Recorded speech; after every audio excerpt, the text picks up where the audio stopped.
Здравствуйте, дорогие друзья! Я приветствую вас на очередной лекции канала «Жизнь после жизни есть, я знаю», который посвящен доказательствам жизни после смерти и устройству потустороннего мира, куда каждый из нас попадает по завершении своего земного пути, где и воссоединяется с ранее усопшими родными и любимыми и продолжает бесконечное путешествие по нашей прекрасной и удивительной вселенной.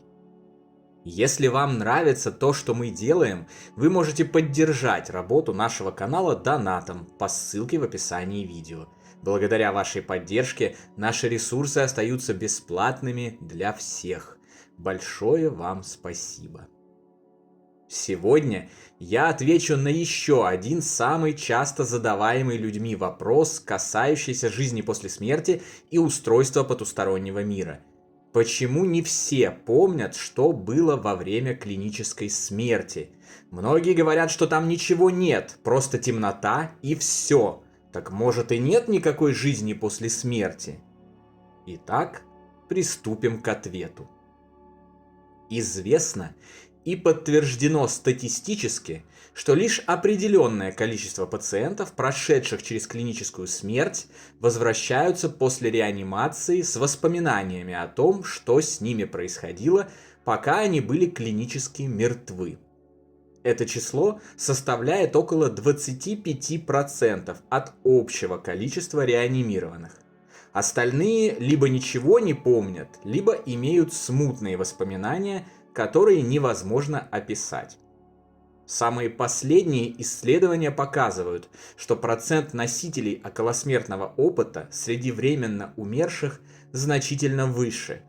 Их еще только предстоит обобщить и статистически подтвердить, но даже уже подтвержденная за последние десятилетия цифра в 25% является вполне себе доказательной. Изучая протоколы околосмертных переживаний и информацию о них в литературе и интернете, собирая свидетельства лично, я обнаружил, что довольно внушительная часть из тех реанимированных и возвращенных к жизни пациентов, кто ничего не помнит, повторяет одну и ту же примечательную фразу: «Там ничего нет, темнота». Сейчас обратите внимание на последнее слово «темнота» и запомните его. Такое свидетельство встречается очень часто среди тех, кто был клинически мертв и не наблюдал того, что наблюдают те самые 25% видевших проявления того света. Выход из тела, наблюдение его и происходящих с ним событий со стороны, встреча с ранее умершими любимыми, просмотр многомерного фильма о прошедшей жизни, встреча с существом света, исходящую от него любовь и так далее. Дело в том, что темнота – это не ничего, это очень даже нечто. Ничто – это когда нет вообще ничего, небытие. Потерял сознание и через мгновение сразу очнулся в момент его возвращения. Вот как было бы, если бы там не было ничего. Но большая часть тех, кто ничего не запомнил о своей клинической смерти, сообщает именно о темноте там, а не о том, что при наступлении состояния клинической смерти закрыли глаза, а в следующий миг уже открыли их в палате после возвращения сознания. Чтобы осознать темноту, все равно необходимо быть. Необходимо существовать и осознавать. Пребывать в этой темноте и пребывать в ней в течение определенного времени. Таким образом, становится очевидно, что ничего не увидевшие во время клинической смерти люди все же кое-что видели – темноту. И ощущали, осознавали время, которое они в ней провели. А значит, пока они были мертвы, они продолжали быть, существовать и осознавать. Почему же темнота, а не райские города или адские плавильни? Известно, что сознание после смерти физического тела творит вокруг себя такую реальность, которую содержит внутри себя. Оно и до смерти тела творит реальность таким же образом, но об этом мы поговорим в других местах. «По вере вашей дано вам будет», гласят известные слова из Библии, и они отражают в этом смысле абсолютную истину. Если человек уверен, что после смерти ничего нет, сознание именно таковую реальность и создает – пустота и темнота. И, кстати, многие из тех, кто описывает классическую модель околосмертного переживания со встречами с близкими, цветущими лугами, полянами и существом света, рассказывают о том, что сначала вокруг них была темнота, но потом, по мере их углубления за грань и привыкания к этому состоянию, то есть обретения веры в загробную жизнь, темнота рассеивалась, и ей на смену приходили ясные и четкие визуальные образы и звуки. Следующий момент. Снова задумайтесь о сновидениях. Сновидения ведь тоже помнят далеко не все. Огромное множество людей не видит снов или не запоминает их на протяжении всей жизни. Никто же при этом не ставит под сомнение существование снов. Так почему же при аналогичной ситуации с околосмертными переживаниями, когда их запоминает только часть людей, они ставятся под сомнение? Виной всему тот же страх смерти и тот же скептицизм, о которых мы уже не раз говорили. Желание просто отмахнуться от неведомого, малоизвестного и труднопостижимого. Счесть все непонятное, незнакомое и страшное несуществующим. Поскольку многие не способны запомнить сны, очевидно, что многие же не способны сохранить в памяти и события, произошедшие с ними во время клинической смерти. Это обусловлено тем, что разные уровни сознания хранят воспоминания в разных банках памяти. Биологическое в биологическом резервуаре, духовное где-то в другом месте. Взаимодействие с биологическим уровнем для биологически же воплощенного человека несложно. С духовным уровнем взаимодействовать гораздо тяжелее. Его сложно воспринять, сложно усвоить и сложно сохранить в памяти. Именно это является причиной, по которой не все запоминают сны и то, что с ними происходит во время клинической смерти. Но это ни в коем случае не является доказательством отсутствия жизни после смерти. Исходя из вышесказанного, я бы сказал, что наоборот, даже очень наоборот. Раз уж мы заговорили о темноте, вот еще интересный момент, связанный с ней, а также с нашим местом постоянного проживания и условиях, существующих в нем. Всем известно, что человек боится темноты. Порою до ужаса, до нестерпимого, до дрожи в коленках. Большая часть человечества с самого детства спит с ночниками и тратит огромное количество времени и средств на то, чтобы любой ценой рассеять темноту. А вот животные темноты не боятся. Они могут чувствовать себя в ней неуверенно, если зрение не обладает мощной чувствительностью, как, скажем, у кошачьих.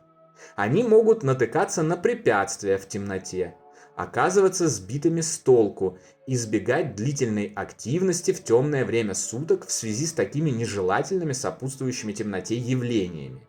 Но они ее не боятся и не потеют липким потом, состоящим из молекул страха, оказавшись в ней. Они не становятся жертвами мыслей об ужасных существах, обитающих во тьме, теней от деревьев и прочих ночных кошмаров. Собака или кошка, гуляющая по кладбищу в 3 ночи в абсолютно радостном расположении духа, это совершенная норма. Большинство животных чувствуют себя во тьме так же комфортно, как и днем. Ученые объясняют неизживаемый страх человека перед темнотой тем, что в незапамятные и нецивилизованные времена мы спасались от хищников светом костра, а в темноте нас жрали, истязали и убивали. И когда костер, не дай бог, гас, с нами происходили самые невообразимые ужасы. Эти невообразимые ужасы и были отпечатаны, запечатлены в нашей ДНК, которая якобы передает такое восприятие темноты и страха перед ней от поколения к поколению до сих пор и будет передавать еще миллионы лет. Но вот какое дело. Животных же тоже в темноте жрут и убивают другие животные. Но они, несмотря на это, ее не боятся. Кроме того, как утверждается верующими в единственную и исключительную верность теории эволюции, человек ведь раньше тоже был животным, а значит, отсутствие страха темноты должно было существовать в нем так же, как существует в животных, и должно было остаться в его генах. Откуда же все-таки тогда взялся страх темноты? Снова очередная нестыковка, ставящая новых вопросов больше, чем дающая понимание. Кто-то из зрителей и слушателей сейчас обязательно возмутится. Что за глупости? Я не боюсь темноты. И будет неправ. Потому что одно дело не бояться темноты в родной комнате за запертой на замок дверь, и то это получается далеко не у всех.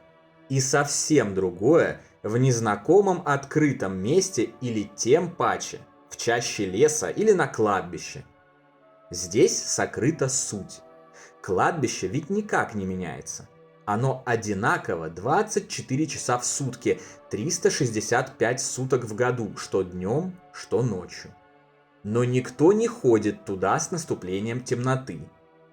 Хотя с отключением света там и не появляются свирепые леопарды, волки-людоеды и зомби-пожиратели мозгов. Кладбище всегда одно и то же. А различие, определяющее ваше отношение к нему, лишь одно – наличие или отсутствие темноты. А значит, только страх перед ней. Ничего другого попросту нет. Так что не лукавьте, дорогой зритель и слушатель, и будьте честны с самим собой. Все мы боимся темноты. И делаем это по не вполне понятным причинам, если оперировать сугубо материальными понятиями плотного мира.